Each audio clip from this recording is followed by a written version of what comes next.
We're so excited, again, picking up on one of Mark's themes, that research and dissemination should be a continuous process. So what a wonderful time to close our day in giving back some of those findings from our pilot grantees from our second cycle of the pilot grants program. And it helps encourage us to, we're never finished in our research program or a project. So to help encourage folks to get their findings out there and share them with others. So just a note, we are still looking at wrapping up the conference at 5:30. That will adjust for time in the close. And because Rhodes was unable to present earlier because she was sick, we're giving Linda B. about 10 minutes to talk more about cancer and cover that content there.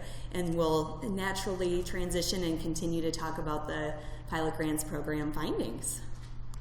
So just a couple of notes on the program. The CRCA Pilot Grants Program really has three major aims: to fund cutting-edge transdisciplinary research to address those significant health inequities experienced by American Indians in North Dakota, South Dakota, and Minnesota. And all of the projects will embrace a social determinants of health theme leading to the improvement of American Indian health. And another thing that we're looking at in these projects is that there's strong potential for future funding. So one of the great things that we are just so thankful we started from the beginning with the pilot grants program is that we had an external review team, so that because CRCA is that capacity building mechanism, we, the Corps divisions, are able to give our full attention and help in helping each of our pilot grantees submit as a really strong program. So just an overview of that process. These dates were from the 2014 group that you'll hear from in a little bit. So that RFA we released in November. We had a letter of intent due late January, and the application was due late February. So we've kind of eked up that due date a little bit earlier every year, just to give our awardees more time to get their IRBs and research review in place before the funding starts August 1st, which is just a huge, we could probably have another whole talk on that process. But this process has worked really wonderfully, where we have a Sanford grant office triage. That external review takes about a month, and the funding decision's in less than 2 weeks. And that just in time went out for this group in April. It goes back to NIH for review, and once we get the final go-ahead, our grantees are given that go-ahead.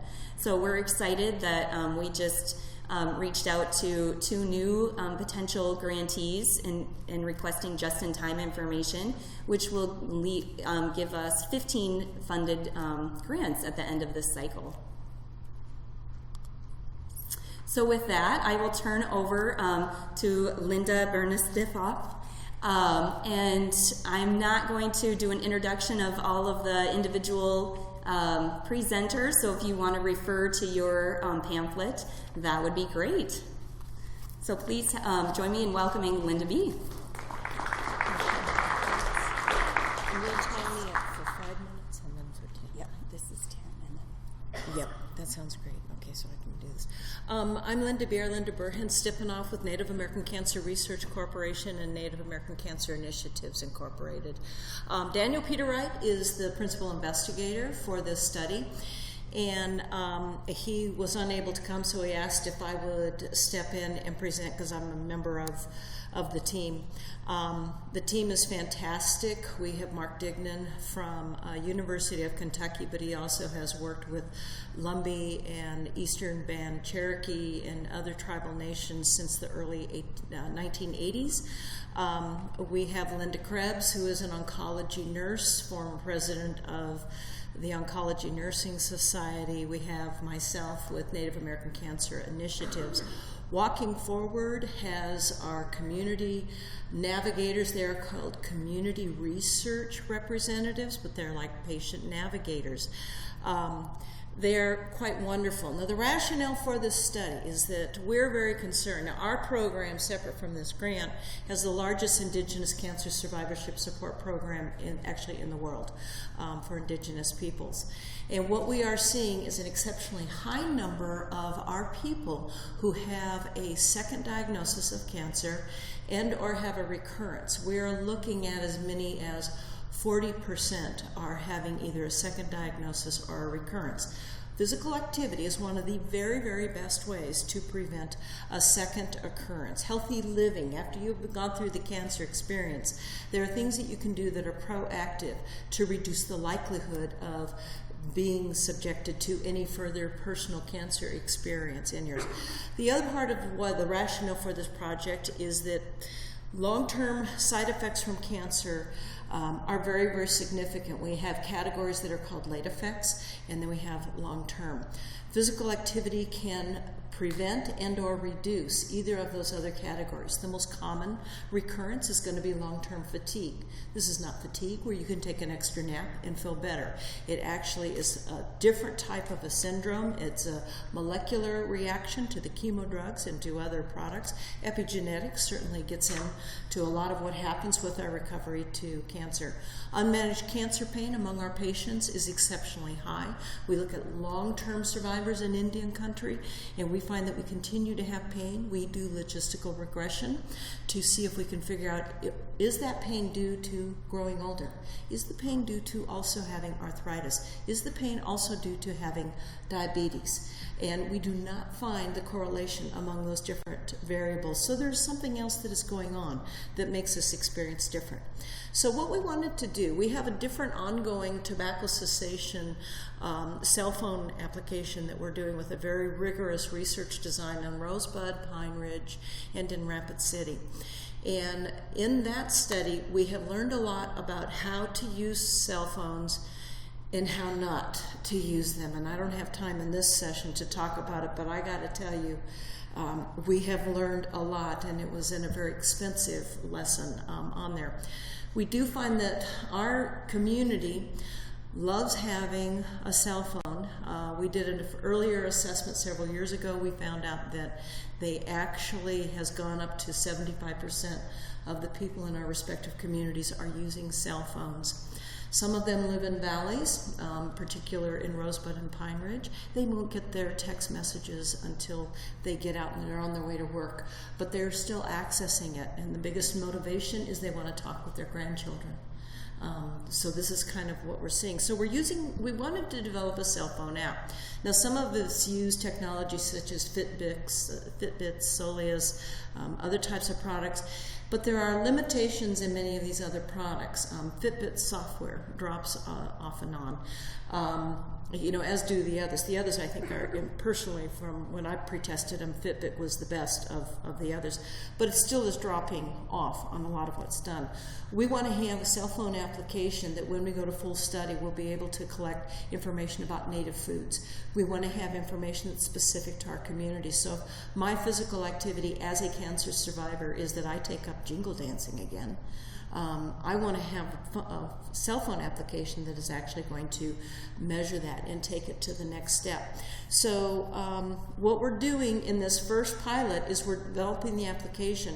Concurrently from another funded source, we have added to our website, Native American Cancer Research Corporation, nadamcancer.org, under the Quality of Life Survivorship Support Program, for which right now we have 800 visitors a day to it. We have added a new leaf under health conditions called Physical Activity for Cancer Survivors. And this is because we really think we need to walk the talk, but we can walk the talk in good ways, in ways that are traditional, in ways that are respectful to our communities. So the eligibility for the pilot is that they have to be newly diagnosed Native American cancer survivors within the last 3 years. So for taking part in this study. Now we have a community advisory committee. They are comprised of long-term cancer survivors. And we have 2 committees. One is on Rosebud, the other one is on Pine Ridge. And we have usability test users, and they also are long-term cancer survivors, but they cannot have served on the community advisory committee. So that we have 3 different subsets who are playing with this. Our research question is on the board there. And it's a 12-week intervention. We have been slowed down for a variety of things. One is that our key program, Walking Forward, that was based out of Regional Hospital in Rapid City, was moved to Avera. We had to go through all of the IRBs again once we moved it, and that slowed us down significantly. But we actually are starting the intervention on Pine Ridge on Friday. And the intervention is starting on Rhodes, but we believe a week from Friday. So they have a 12-week intervention. The community research representatives or navigators have iPads that they collect information. They get their informed consent, and they get some self-reported information.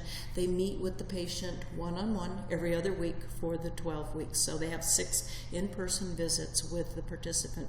They teach them how to use stretch bands. What this little part here is that these are videos, so on their phones, and we give them phones.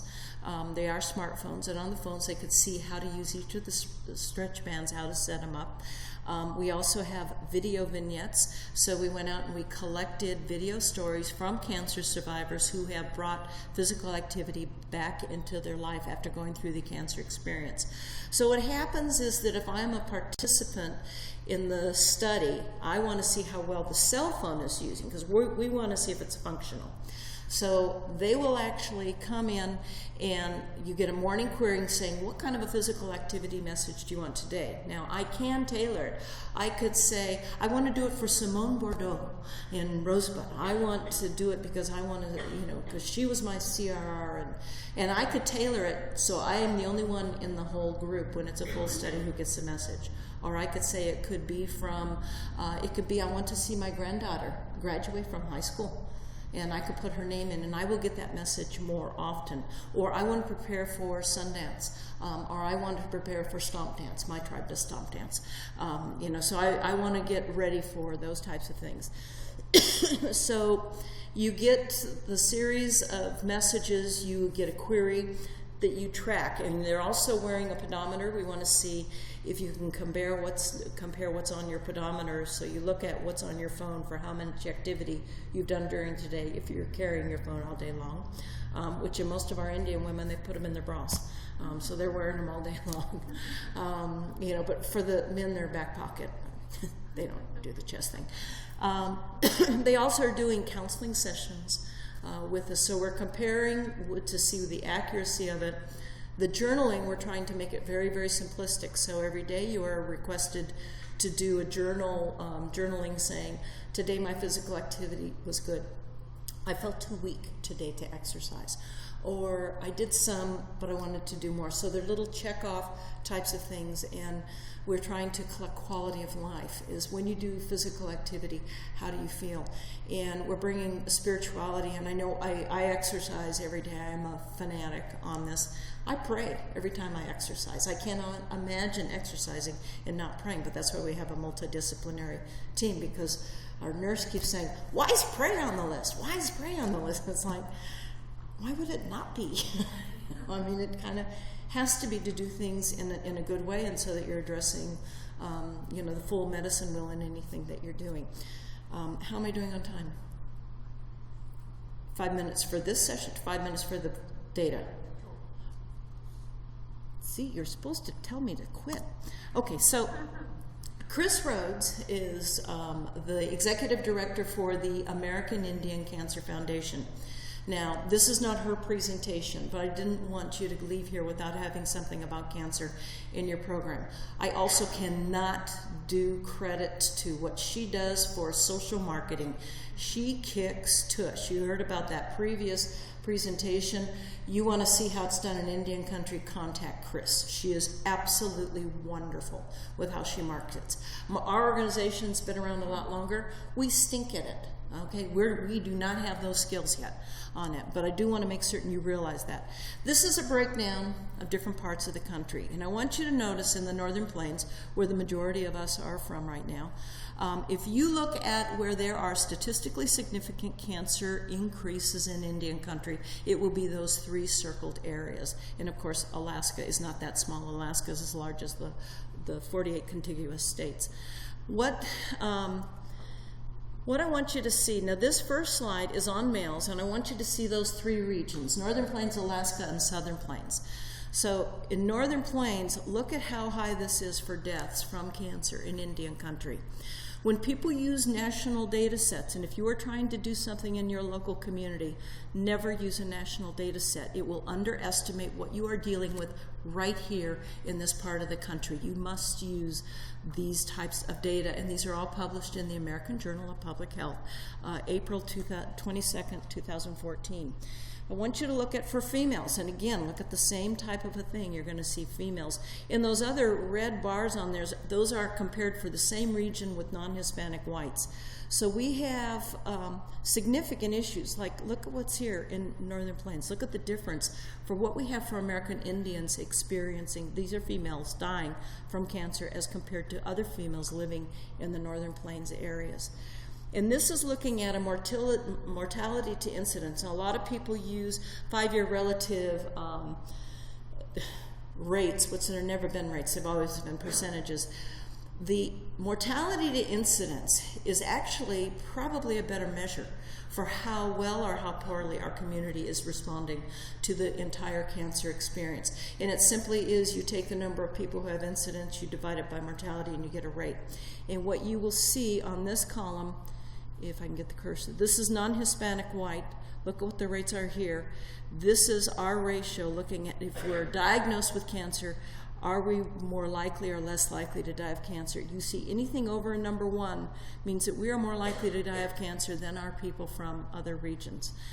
So we are seeing a difference in what the cancer experience is, and there are many different things that we know that explain what a lot of that difference is.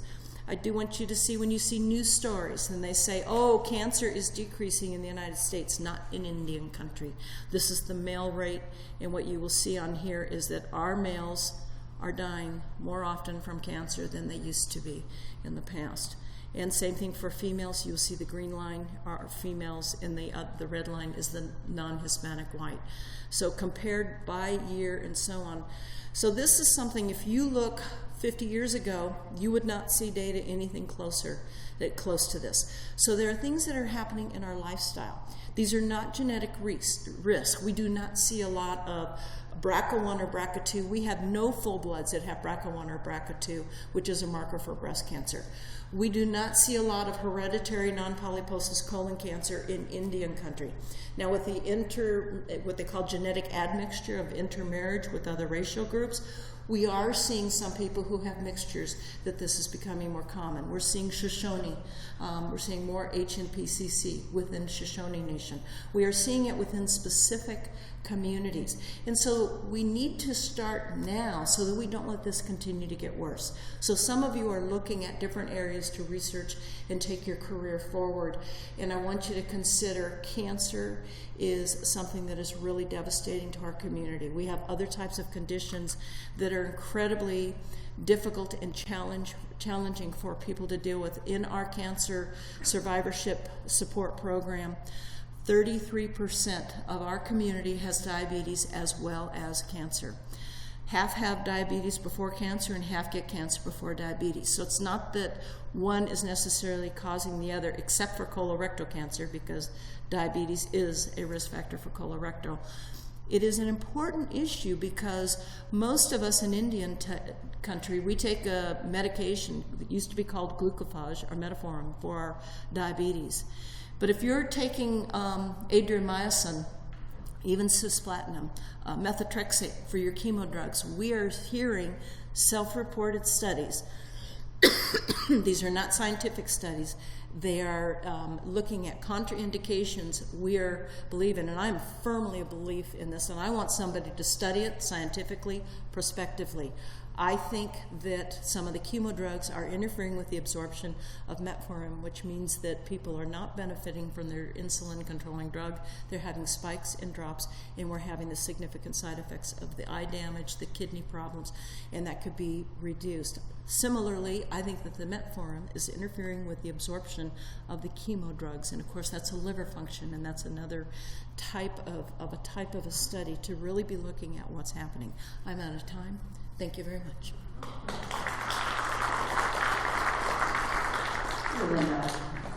Next, we'd like to welcome Dr. Emily Griese to the stage from Sanford Research. I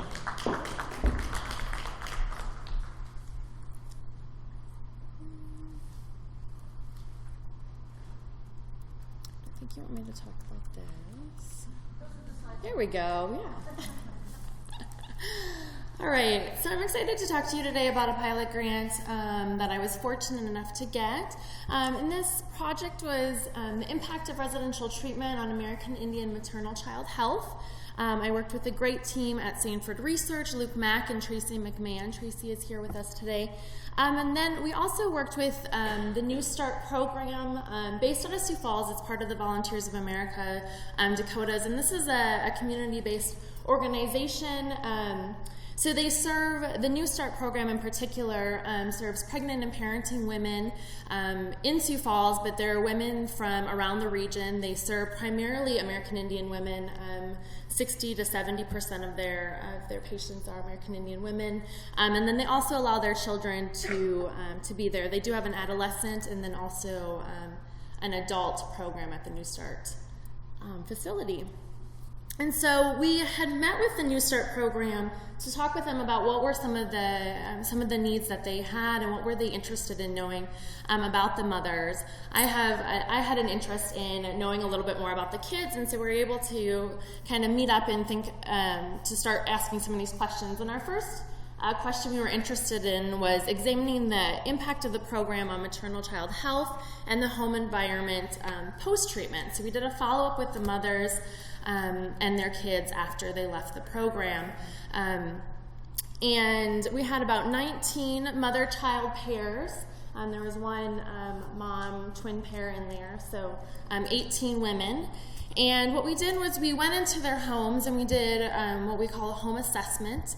And this allowed us to look at kind of the mother-child interaction. We looked at the resources that were kind of in the home for the child. So we look at how many books were available for the child, how was the mom responding to the child just in our short time there. So it was about an hour that we were there. We did the home assessment, and then we also did an interview with the mom.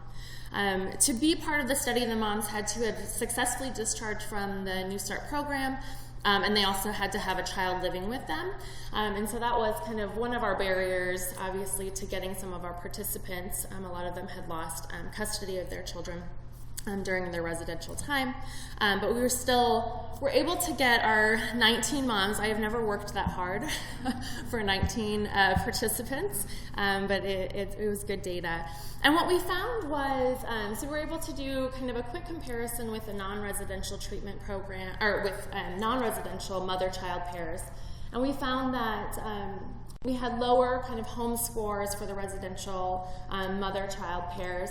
But what I think was kind of most interesting in our quantitative findings was the variable of education. And so we looked at moms' education level. We had mothers who had less than a high school degree or GED, and that was about half of our sample, and then about half of our sample had at least a high school or GED degree or above.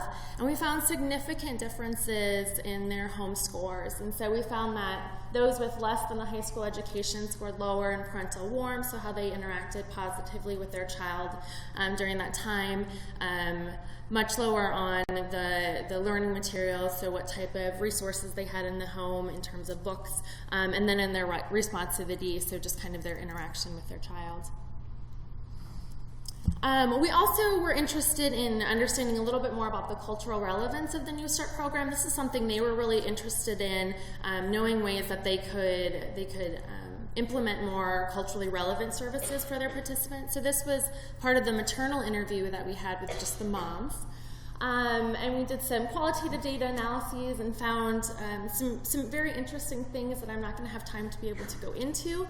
But a couple that I wanted to particularly talk about, the women talking about their recovery and social support systems. So we had about, this was about a 50-50 split too of Native and non-Native mothers. And interestingly, the non-Native mothers were more likely to talk about their reasons for maintaining sobriety as being kind of internal. So I want to do this for myself. I'm really, I want to continue to stay sober post-treatment. And a lot of the Native mothers really talked about their kids and their families as being the reasons that they want to continue to maintain sobriety post-treatment. And so we had just some really good data in there that we're continuing to analyze and hopefully getting out for publication in the next couple of months. And then our last specific aim was to develop and deliver program recommendations to the New Start program. We were able to do that a couple months ago. We went into New Start and gave them a presentation of some of our findings and helped them to kind of think about what are some of the things that they can implement. One of the biggest things, I'll kind of skip down to this, is that discrepancy in learning and literacy that we saw with the moms, that they were just, if their child was under, say, a year, most of them were like, well, why would I have a book in the home? That doesn't really make sense. My kid can't read. Why would I have that? And so we really talked with the New Start program about just some practical implications of informing the moms of, giving them books when they left the program so that they would have those in the home for their kids.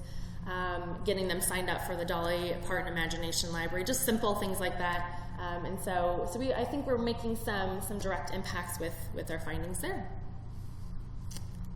And I think that's my 5 minutes, so I'll let the next person come up. Thank you, Emily. Next, we have Teresa Peterson presenting on behalf of your project with Heather Peters. Please help me in welcoming her. And I also wanted to note that we're going to have a Q&A after all of these presentations, so please write down your questions so that you can ask them afterwards. On betu washte na pechu zapie. Dakota ya utuhu chistina imaki apie pajuta zizik api hemataha. So good afternoon. It's hard to stay awake at this time and I hope I do all right. I'm without my PI, so bear with me. So I want to just go over a little bit of first the overview of the project. This is a participatory action research with a number of partners. Dakota Wichocha, for those of you not familiar with Dakota Wichocha, it's a Native nonprofit in southwest Minnesota that is primarily comprised of Upper and Lower Sioux Dakota community members. And their work is in language and lifeways revitalization. And we worked with the local school, the Lower Sioux community, and the University of Minnesota Morris. Basically, we wanted to look at, Dakota Wichocha had developed a curriculum called Minnesota Makoche, Dakota Homelands, and wanted to look at that as a cultural intervention on looking at a number of concepts around sense of belonging and connectedness, but how that actually then influenced suicide ideation, something that all of our communities are plagued with. So we used a mixed methodology, and again, the Minnesota Makoche curriculum was developed by the community, the Dakota community. It's 10 lessons, and it was, again, served as an intervention in the 6th and 10th grade social study classrooms. Some of the pieces that we looked at was collecting both within and outside the classroom. And of course, ideally, we would have collected them all within classroom, but because we were engaged in community partnership and decision-making collectively, in particular, the school felt it would be better for some of the instruments and the talking circles to be done outside of the school because of length of time and then sensitivity. So you'll see some of the pieces that were collected outside the classroom. I wanted to say a little bit about the Wichozani self-assessment. So this is something that we developed together with the community. It's a strength-based asset approach to health and well-being. And so I really appreciate a lot of the comments today that, we're looking at, we need those pieces on cancer and suicide and all those, but we also need to start bringing in what does health and wellness look like to our communities. And so this is actually a very simple scale. It's a 6-item. It looks at 2 related concepts, both a score, the We Chose On A rating, and then an antecedent, the importance of We Chose On A to quality of life. So I'm pretty new to research, and when I started hearing that American Indians literally are considered a risk factor, I mean, my mind just was blown. How can who we are as Indian people that has been a source of resiliency and strength, all these years, be a risk factor? And so we need to change that vernacular in this field. We collected, in terms of data collected, we had 107 students complete both a pre and post on the psychological census school membership. And we had 64 6th graders, 43 10th graders. I won't go into all the breakout, but the cultural composition in the 6th grade was 17 American Indian and 44 European American. And then for 10th grade, 15 American Indian and 28 European American. We had much lower numbers, again, collected outside the classroom because of the consent forms and the time, like qualitative circles were done before, during, or after school. So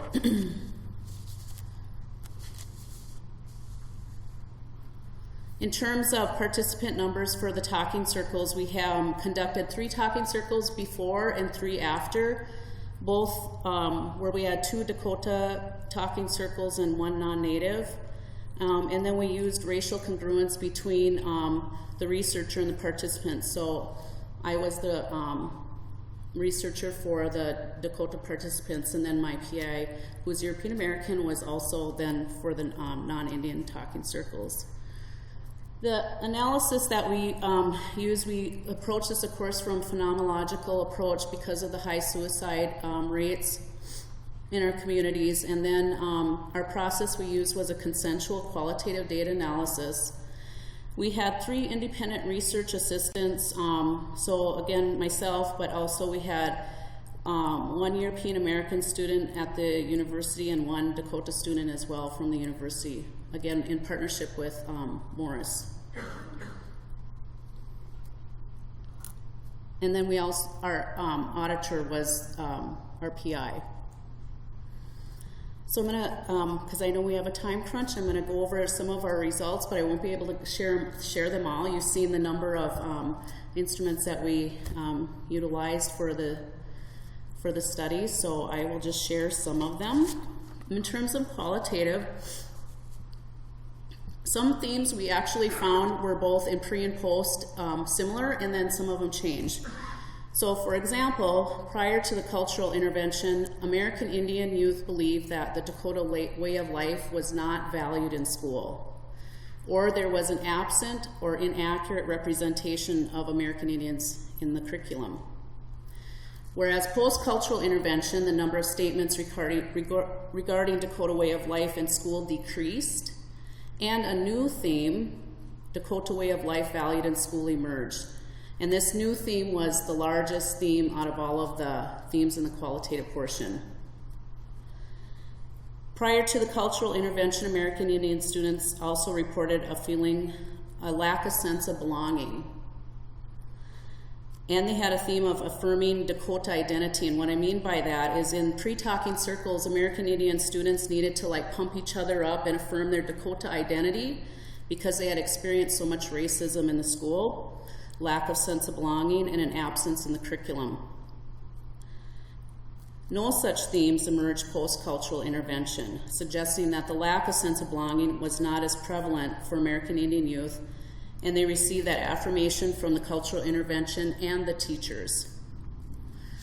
Just one piece for non-Native youth. Prior to the cultural intervention, non-Native students expressed either a lack of knowledge of Dakota way of life or a historical knowledge of American Indians.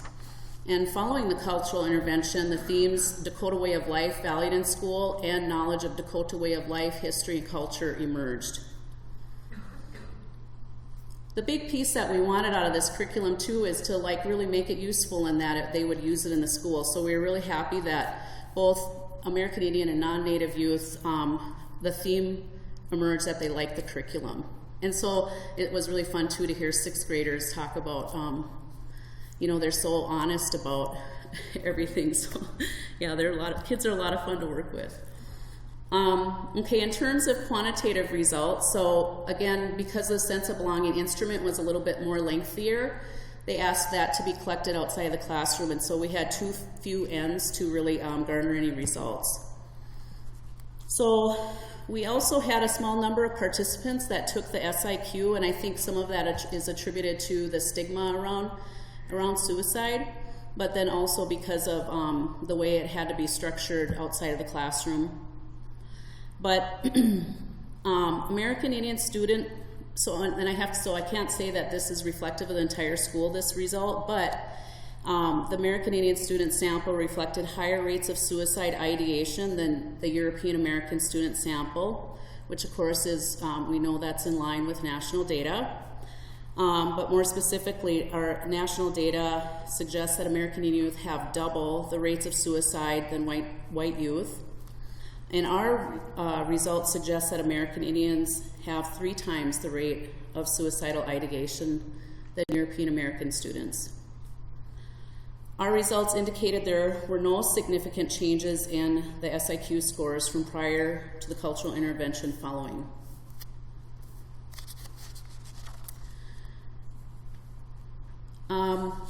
The piece that I was really interested in is Wichozani. So our Wichozani total self-rating, both American Indian and European American 6th grade students, Wichozani self-rating scores increased post-intervention. So in other words, their overall perceptions of health increased. And the same was true for the importance of Wichozani to their quality of life. Both American Indian and European American 6th grade students, importance to quality of life scores increased post-intervention. However, and this is what was significant, for 6th grade students, the interaction between culture and the importance of Wichozani to quality of life was significant.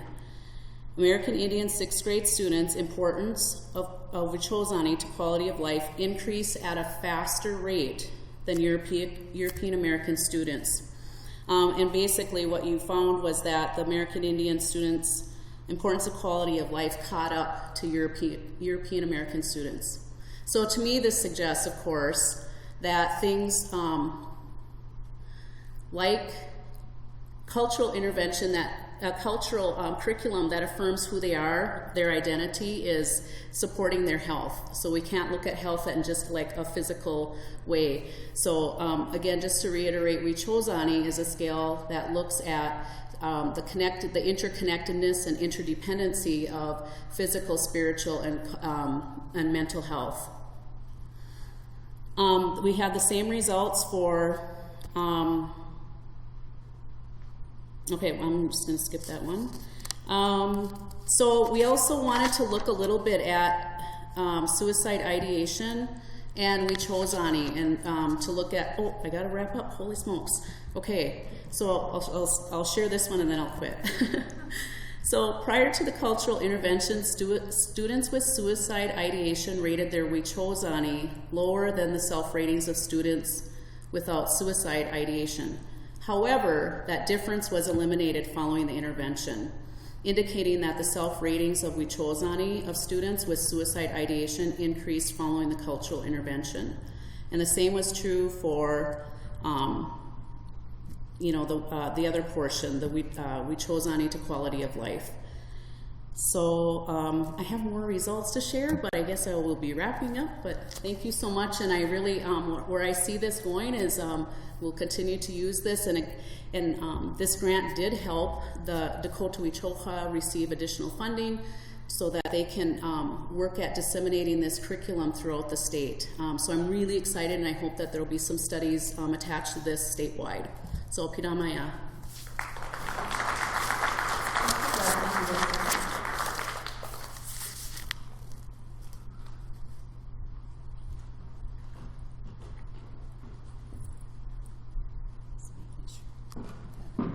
wonderful.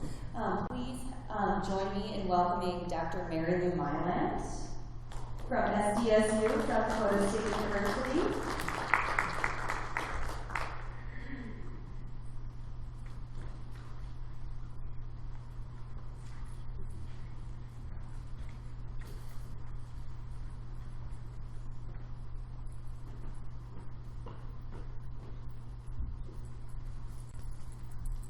Yeah, I wanted to first thank CRCAIH for allowing the opportunity to conduct this pilot study. First of all, as far as the purpose of this pilot study was to look at the relationship between caregiving and health of young children. And that stemmed from the school's concern regarding a low caregiver participation with the school. The community themselves had just lost early Head Start program, and so had nothing in the community. In fact, the only thing in the community is a school, and really wanted something for their families, especially young families. We had been going into the school, and we, as in SDSU College of Nursing, in helping with screening, health screenings with the kids, since there was no school nurse assigned to that school. So in the past had noticed Dr. Isaacson, who had done some screenings in the past, had noticed a high obesity rate. And so that was going to be the one health concern we were going to look at. She had intervened with the school, who had changed their, this was even before the study, that had changed their exercise program and the food choices that the children had. And so that had actually decreased over time. But with the new preschool, I had identified a high obesity rate from like about 19 to 38% obesity rate with the preschool and kindergartners.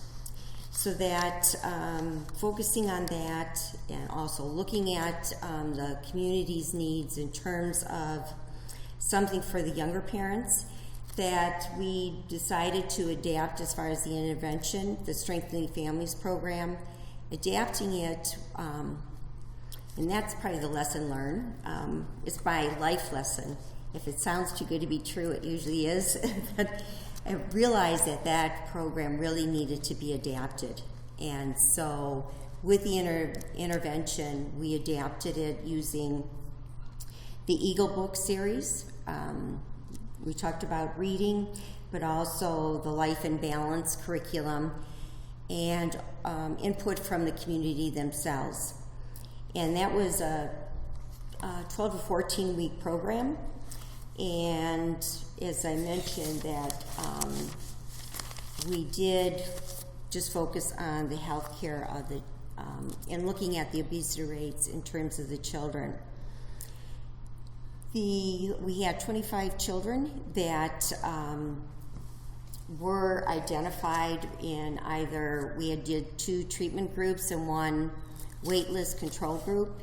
And the treatment groups, the obesity rates stayed the same, whereas throughout the program, whereas the waitlist control group actually increased from 30 to 50% without intervention. We also asked too, so that was our claim to fame in terms of positives with the intervention, but in terms of the parents themselves and the elders in the community from the focus groups had identified that there was improved children's behavior, sort of overarching themes, meaning to the children, and yet they did identify an adult disconnect as far as there were a few parents, caregivers rather, that attended some of the each of the parenting groups, both treatment groups. Things that they identified was that improved caregiver to child interaction, knowledge of healthy eating. They also saw it increased in the traditional language from the children. But despite that, even though the caregivers saw how important it was to the kids, they weren't able to identify how to increase other caregivers to participate. So that's one of the things as far as implications, lessons learned.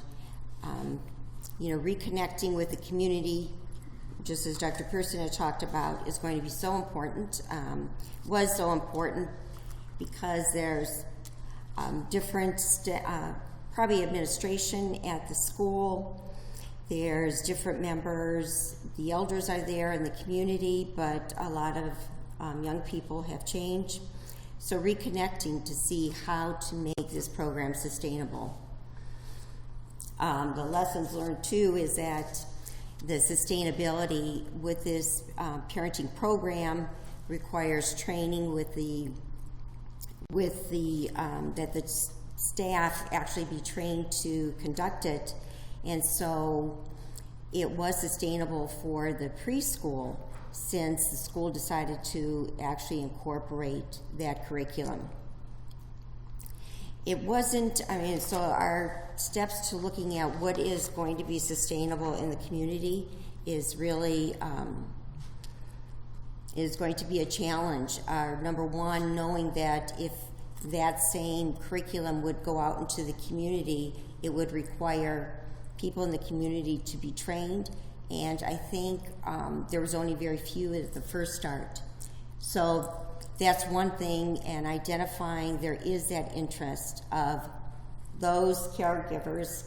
Many who were elders are interested in looking at parenting for themselves. Many are the caregivers of the children that were at the school. Also getting pieces on historical trauma, of how it is their caregiving changed and how their children's caregiving has changed with the grandchildren that they're now parenting. So just to wrap up is really looking at how to apply what we learned, and looking at that continued commitment to screening and future brief interventions with the children in terms of some of the issues that we had dealt with, and incorporating the community more. Thank you, Mylant. Last but not least, please join me in welcoming Dr. Ursula Runfair.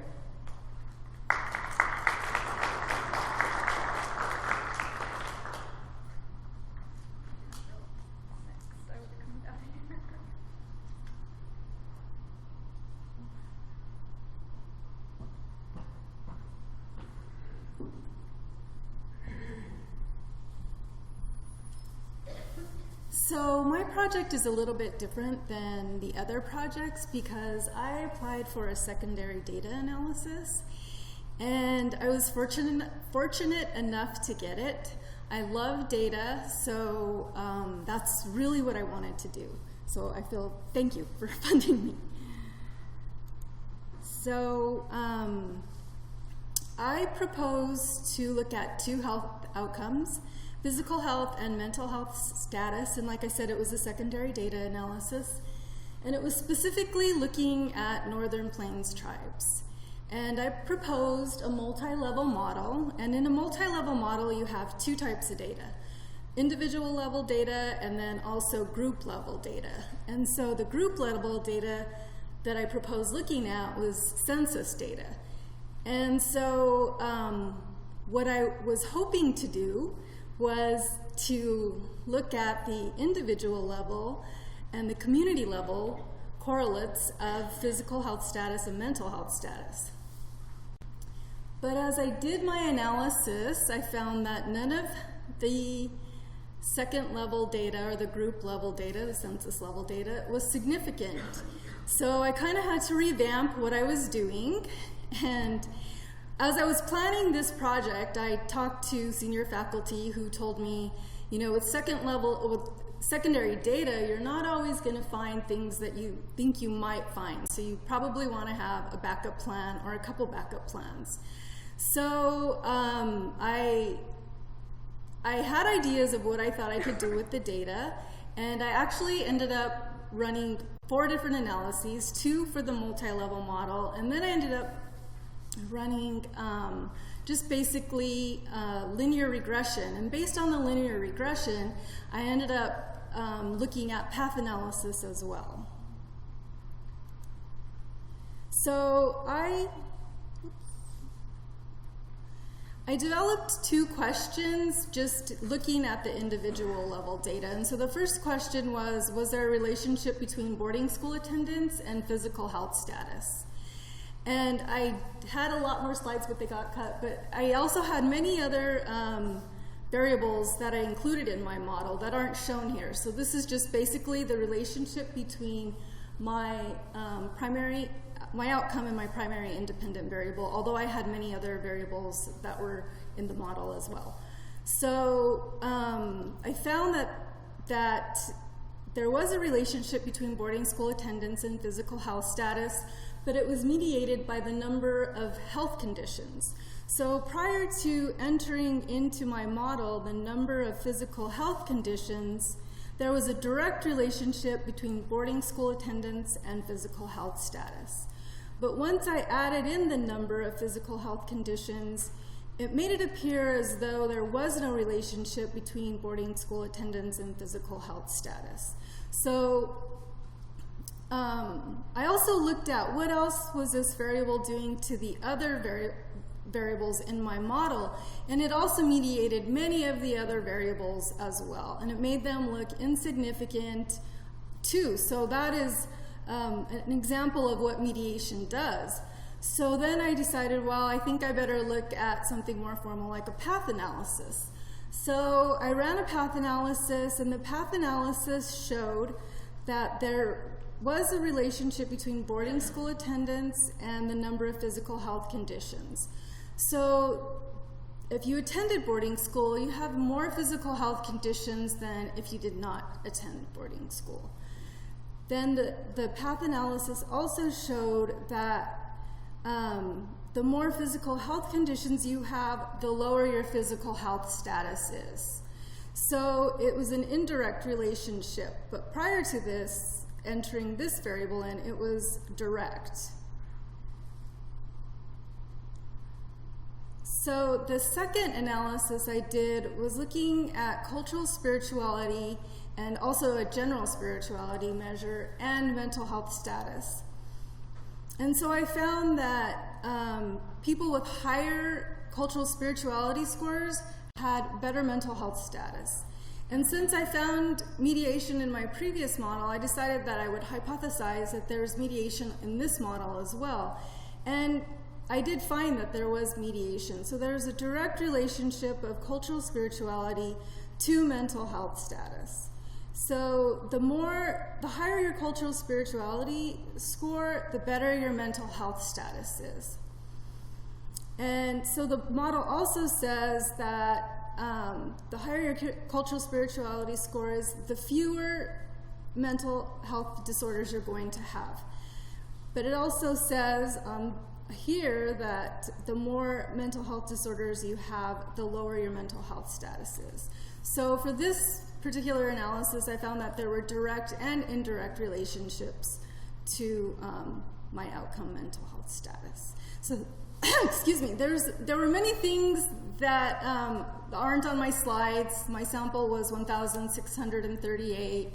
I had many other variables I controlled for, but I think I'm probably close to out of time. So. Well, thank you, Dr. Running Bear.